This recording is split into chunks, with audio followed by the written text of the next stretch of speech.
dia tidak ingat bila mana dia datang. Wajah sunyi setengah-tengah ada. Hujan pun mulai turun. Tapi yang nampak 10 tahun yang lalu. Halo Sobat Seni, Assalamualaikum warahmatullahi wabarakatuh. Jumpa kembali di Ruang Seni Marhalim Zaini. Apa kabar semua? Semoga Sobat Seni sehat-sehat selalu. Sudah cukup lama saya tidak membuat video. Kali ini saya mau bahas sedikit tentang peserta yang mengikuti lomba event baca puisi di Kalimantan Barat. Ya, saya akan selalu berbagi video tentang hasil atau catatan-catatan saya terhadap sebuah lomba yang kebetulan saya menjadi juri di event tersebut. Itu meliputi lomba baca puisi tingkat SD dan juga tingkat SMP. Nah, yang akan saya beri catatan di sini, yang saya coba bahas adalah adik-adik kita yang mengikuti lomba baca puisi tingkat SD. Karena saya lihat potensinya sangat besar ya. Ini anak-anak SD yang keren-keren sekali baca puisinya. Ya, baik itu mulai penghayatan, ekspresi, vokal, ya, penampilan mereka ini cukup baik ya. Nah, video kutipan atau cuplikan dari mereka baca puisi akan saya tampilkan nanti di sini untuk memberikan contoh saja ya. Ini contoh saja, mereka ini saya pilih. Yang beberapa di antaranya memang nilainya cukup baik ya. Nah, tetapi ini saya coba acak dan saya tampilkan nanti sebagian cuplikannya untuk memberikan sampel saja bahwa penghayatan mereka, terutama yang pertama adalah penghayatan mereka itu cukup baik ya. Di sejumlah peserta itu penghayatannya cukup baik. Saya kira ini juga terkait dengan bagaimana anak-anak ini, ya, teman-teman kita di SD ini, siswa SD ini, memahami puisi juga dengan baik, saya kira. Tentu saja mungkin ya tidak terlepas dari bagaimana guru-guru mereka membimbing mereka dalam berlatih memahami puisi, berlatih menghayati, berlatih membaca puisi. Tapi yang saya lihat memang di video tersebut, penghayatan mereka rata-rata cukup baik. Nah, kemudian yang bisa saya beri catatan berikutnya adalah soal jeda ya, atau intensitas ya.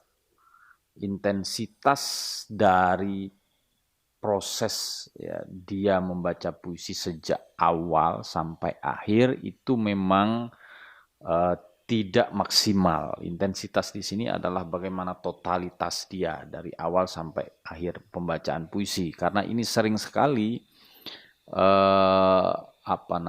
di tengah jalan atau di tengah puisi itu kadang turun gitu ya, lemah dia. Kemudian di akhir dia mulai menguasai lagi. Nah, ini memang yang aspek yang agak susah ya, karena membaca puisi itu kan sebuah pertunjukan yang memang totalitas sangat dibutuhkan.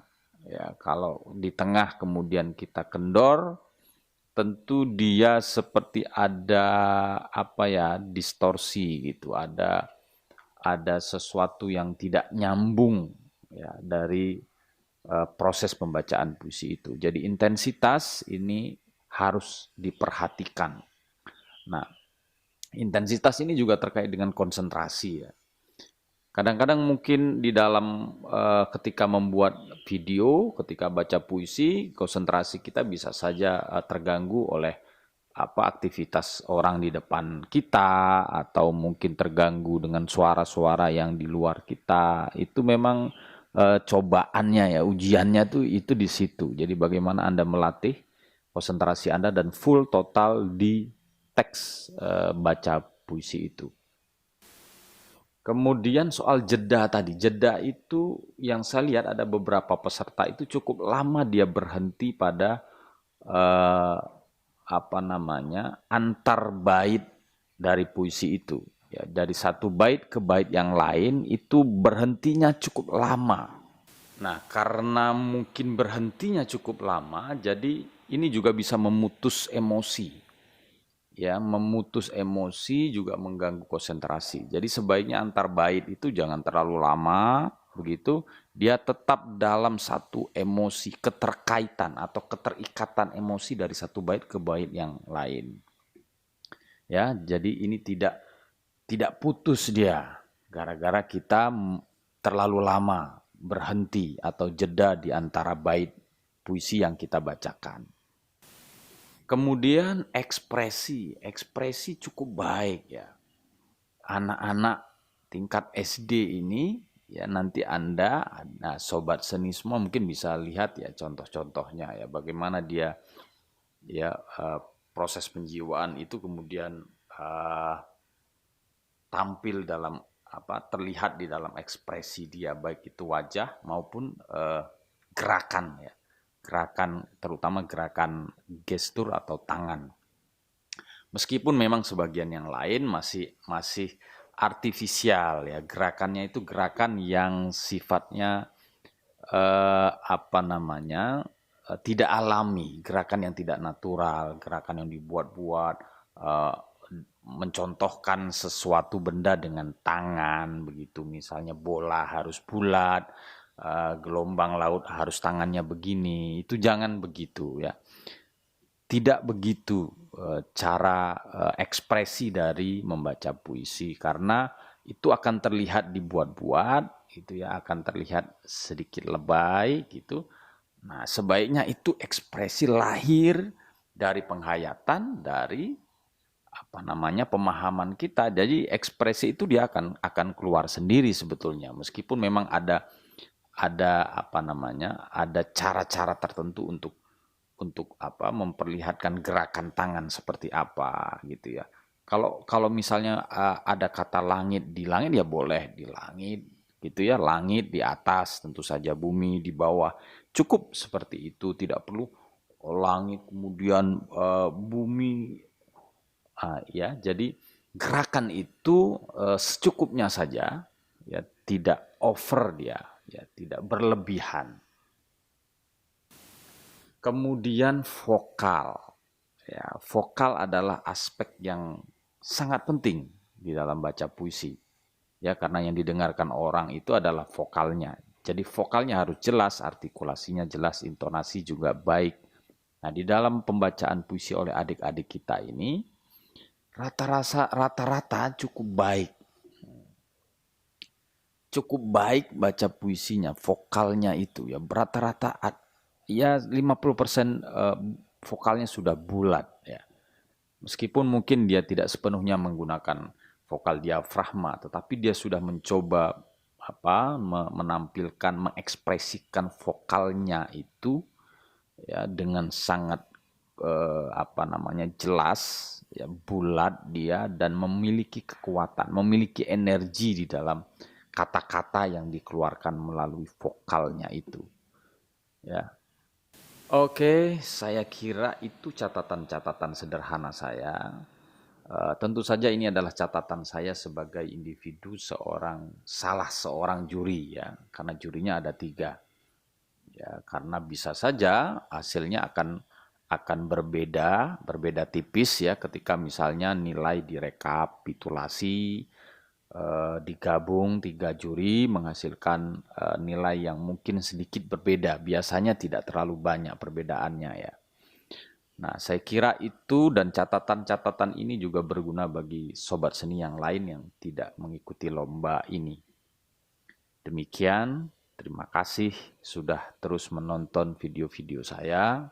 Terus dukung video saya ya. Sebarkan kalau memang ini sobat seni anggap video yang bermanfaat untuk kita semua. Salam sehat. Assalamualaikum warahmatullahi wabarakatuh. Toto Sudarto Bachtiar dalam buah karyanya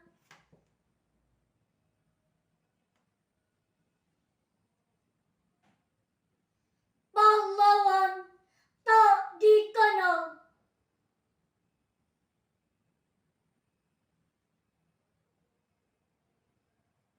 10 tahun yang lalu dia terbaring, tetapi bukan tidur. Sayang, sebuah lubang peluru bundar di dadanya. Senyum bekunya mau berkata, kita sedang perang. Dia tidak ingat bila mana dia datang. Kedua lengannya memeluk senapang. Dia tidak tahu untuk siapa dia datang. Kemudian dia terbaring. Tapi bukan tidur, sayang. Wajah sunyi setengah tengadah, menangkap sepi padang senja. Dunia tengah beku di tengah derap dan suara menderu. Dia masih sangat muda. Hari itu 10 November, hujan pun mulai turun. Orang-orang ingin kembali memandangnya sambil merangkai karangan bunga. Tapi yang nampak wajahnya sendiri yang tak dikenalnya. 10 tahun yang lalu dia terbaring. Tetapi bukan tidur, sayang. Sebuah